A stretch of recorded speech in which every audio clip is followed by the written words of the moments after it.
May December is a movie directed by Todd Haynes and stars Natalie Portman and Julianne Moore. What's it about? Well, it's difficult subject matter. Here's a taste. What would make a 36-year-old woman have an affair with a seventh grader? Yeah, so that's in the trailer. Know that that's what you're getting into with this movie. This is on Netflix, and it's a smaller art house type film. Right up off the bat, I gotta tell you that the acting is on point. It's really, really good in the acting department. The synopsis reads here on IMDb. 20 years after their notorious tabloid romance gripped the nation, a married couple buckles under pressure when an actress arrives to do research for a film about her past. So Natalie Portman is the actress, and Julianne Moore is the woman who seduced the young man who was in the seventh grade. Now, do you want this movie to say a big, impactful statement about that event? It does have some good moments in it, where it does have some good dramatic things that will happen in where you're like, this should be addressed. I just don't know if that will be enough for people, because it feels like there's really two kinds of storylines going on here. Number one is, yes, there is that story of the young man who was in the seventh grade uh, seduced by a teacher. And then, of course, then there's the story of Natalie Portman being the actress trying to figure out what made Julianne Moore do this, right? And it goes to some really interesting story points with that in regards to the fact that it's kind of creepy when you see her trying to emulate her, like her mannerisms. Like she's taking notes on how she's putting on her makeup and stuff. So there's like that storyline with Natalie Portman, like the obsessed actress, and I like that part of the story. I think that part was really well done. But it's the other part where it's kind of like, yeah, there's some moral implications to the story where it's kind of like, it's briefly touched on in one scene where it's kind of like, the guy was too young, right? Charles Melton, who does a really good job too. He plays this kind of like unsure of himself, kind of like, wait, was I taken advantage of or wasn't I? Right? He's kind of stepped up and done his duty as like a father, but then when Natalie Portman's kind of like, oh, I can see why she fell in love with you or something like that, and he's under the impression that it was mutual, right? But for God's sakes, the guy he says that he was only 13 when this happened.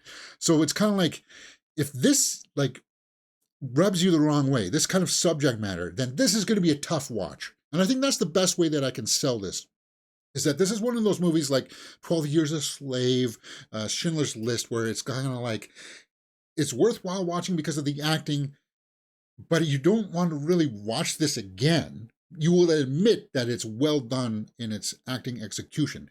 I don't know if it was well done in its filming, with the technical aspects of the film. I don't know if I can like say technically. I'll talk about that later towards the end.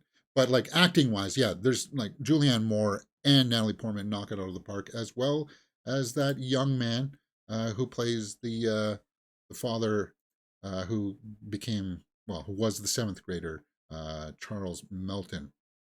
Um, let's go over to my score sheet here and try to round up some early scores, because acting, directing, and story are out of a possible 2 points each. Cinematography and score are out of a possible 1 point each. Acting, I got to give it across the board on this one, because Julianne Moore is great, and as I said, Natalie Portman is, but so is that Melton guy, acting wise. And I think there is a few scenes in there, thinking about it now, I've had a night to sleep on it. I think there are some Oscar maybe nomination worthy. I don't know. It's definitely worthwhile acting wise. Now, directing, the pacing is a bit of an issue towards the middle, where it's kind of like floundering, where you're kind of like, I don't know where this is going. I know that it has to go to some place. Are you going to make a statement about this situation that happened? And it does. I just don't know if it'll be satisfactory. So I may come back to directing. The story.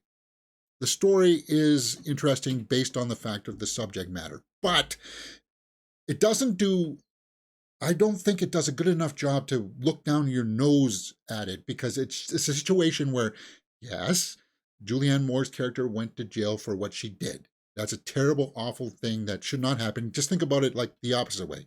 If it was a man, a 36-year-old man seducing a 12-year-old girl, then it's like, no, we as a society, we as a species know that that's wrong, right? We know that. And I don't know if that's going to be doing enough in the movie to address people's concerns about that, to say, no, she was wrong. Julianne Moore's character was definitely, no hands down, wrong. It does explore some motifs in there that, of like, from the father's side, where it's kind of like, maybe I was too young to have these kids, right? Um, there's some good scenes with that, and there's that awkwardness that you do feel. So the story, I think I can almost give the story a full 2 points, but it's because of the pacing issues that I said. Directing, I'm going to come back to. So directing, I will come back to. Cinematography and score. There's some music in this. The soundtrack does stand out, and it's kind of jarring at times. It's kind of like, well, this is weird music, man. Uh, I don't know if this fits the scene, because they'll be doing normal stuff, like walking in near the swamp or something, but then it'll cut to like him uh, trying to grow caterpillars, and it's kind of like this weird soundtrack going on in the background. And you're like, wait a minute, does this music really fit or not? It's jarring music. It's like, this doesn't feel like it fits this type of movie music. So, score wise, I could definitely see someone giving it a full point for the soundtrack, but I'm going to say, because of that jarringness, it didn't work for me. But it's definitely there. If you like movies like The Lobster for that weird kind of soundtrack that would come in at times, May December is a little bit like The Lobster soundtrack in that aspect. It may not work for everybody. Cinematography, the technical aspects. This is something that I really wanted to talk about, and I want to address, because it happens very early on in the film that you start to realize, wait a minute, is this movie really all that well shot?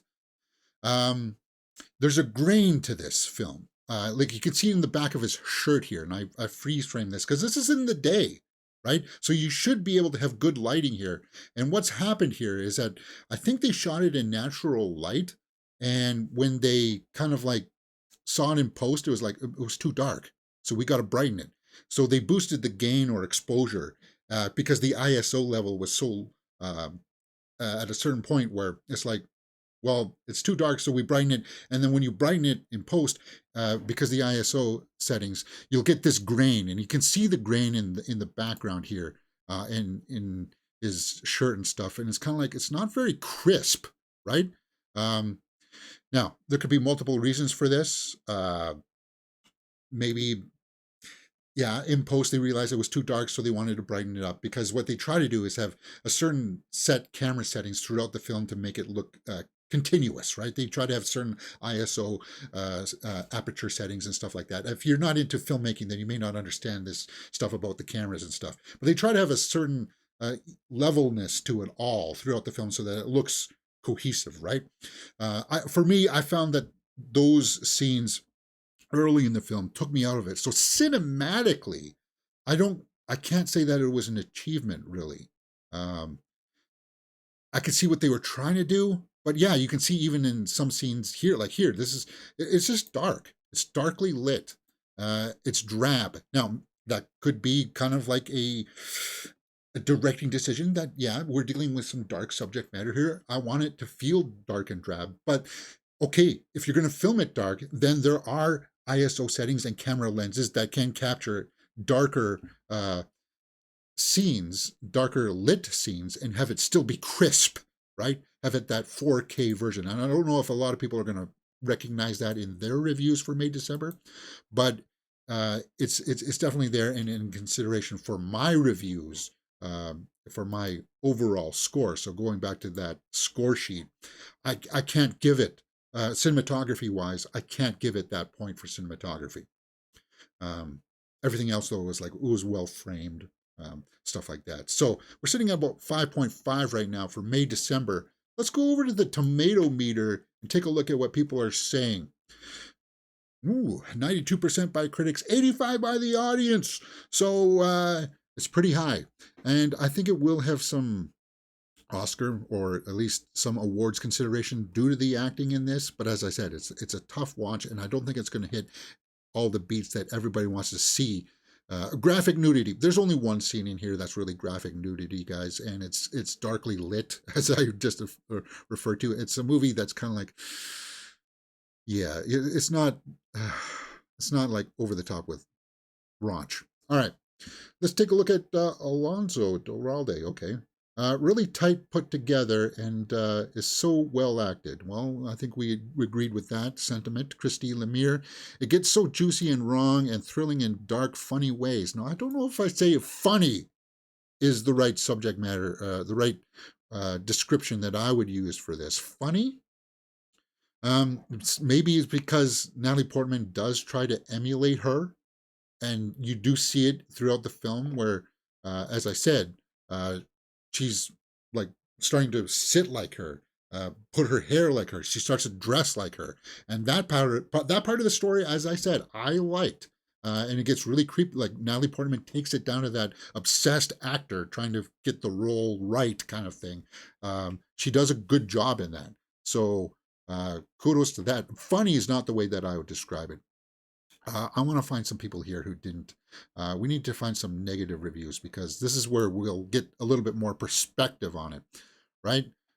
So we'll just scroll through here and see if it's not a perfect score. Okay, so it's a pity because Julianne Moore, Natalie Portman, and Charles Melton give their all in May, December, but were ultimately defeated by a largely muted and hollow storytelling. That's directing, and that's the execution of the story. As I said, this story may not be for everybody because it doesn't hit as hard home.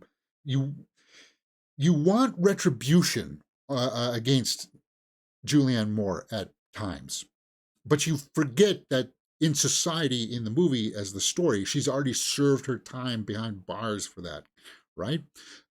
Kit Stone, there's nothing comedic about it to hail it as a dark comedy, yet there's insufficient depth to ground it in a poignant drama.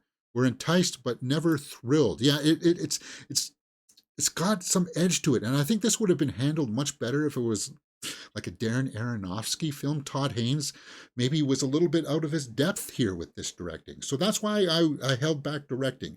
Richard Krause says, May December is a satire of true crime and our friends' fascination with tabloid criminality, of how the worst of human behavior can be exploited as entertainment, but mostly it's a chance to watch a trio of great performances that draw us into this uneasy story. So again, you just hear people talking about the performances, not so much about the story when it comes down to people who liked it, right? Well, maybe draws us into this uneasy story, maybe just a touch, maybe just a touch. And while Haynes successfully updates his Douglas Suracan gaze by examining a modern version of domestic angst, I expected something more than just a restating of the obvious.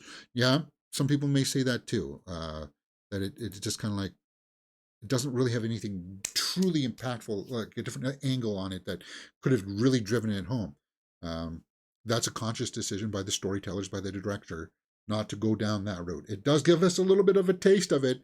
It just may not be enough, right?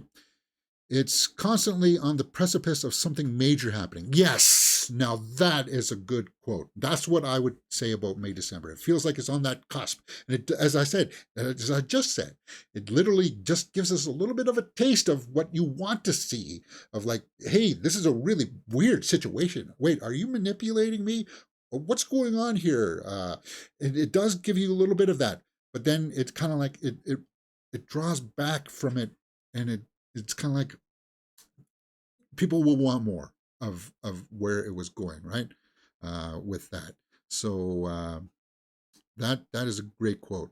It's constantly on the precipice of something major happening, but nothing ever does. No, something does happen, but it's kind of like, I just don't know if it'll be satisfying for people. And that ending scene, if you like filmmaking, there's an ending scene in here where it's kind of like they're trying to emulate events that really happened, and Natalie Portman transforms into Julianne Moore and does like something weird with her voice too. And it's just like, God, Natalie Portman is one of the best actresses working today, and so is Julianne Moore. It's just, that's why you should go and see May December, in my opinion. So let's go and finish my score sheet and see where I land. Watchability factor, as I said, it's a tough watch. Acting wise, you'll definitely want to check it out more than once. And I think it does, for casual movie fans out there, this may not be your bag. For film auteurs, film buffs, you'll want to check this out. And if you're an acting student, then you definitely want to check this out. 7 out of 10 could be a little bit harsh. I don't know where else I could give it. Maybe the score. I recognize that it didn't really work for me, but maybe the score will work for other people. It's just kind of like weird at times. Could I squeeze out any more from this? I've given top for the acting. Watchability factor, I stretched. I gave you my reasons for cinematography. Story-wise, yeah, there's some pacing issues in there. It takes a long time to get to the scenes. This is just under 2 hours, an hour and 50 minutes. 7 out of 10 for May December. It's a good movie, but it's kind of like one of those movies where it's kind of like, I don't know if it's not going to be on my top 10 list. It's not one that I want to go back and revisit. That's the way that you're going to feel about May December. All right, guys, that's pretty much all I have to say about this movie. If you like this kind of stuff, hey, you know what else can you find on the channel? Movie reviews for Godzilla -1. Yeah, that's in the theaters right now as well, and I had lots of fun watching that. I think that was a huge surprise for a lot of people. So go check that out. The Killer full movie reaction is up on the channel right now. Saltburn review is up on the channel. Napoleon is also up. So yeah, Ballad of Songbirds and Snakes is also up on the channel. So that's a lot of fun. We're watching Survivor Season 45 and Hell's Kitchen right now. A lot of people are tuning in for the Hell's Kitchen. Come join us for that. I used to be a line cook, so I've got lots of insights to share about that. And then, of course, we do movie news throughout the week where we talk about all the trending movie news headlines of the day, including box office reports, trailer reactions, and stuff like that. Hey, if you like this kind of stuff, hit that thumbs up button, subscribe, and join me on all my other social media handles. Let me know what you thought about May December. Did you watch it? And did you like it? We'll talk about it in the comments section below. You're watching Mirror Domains.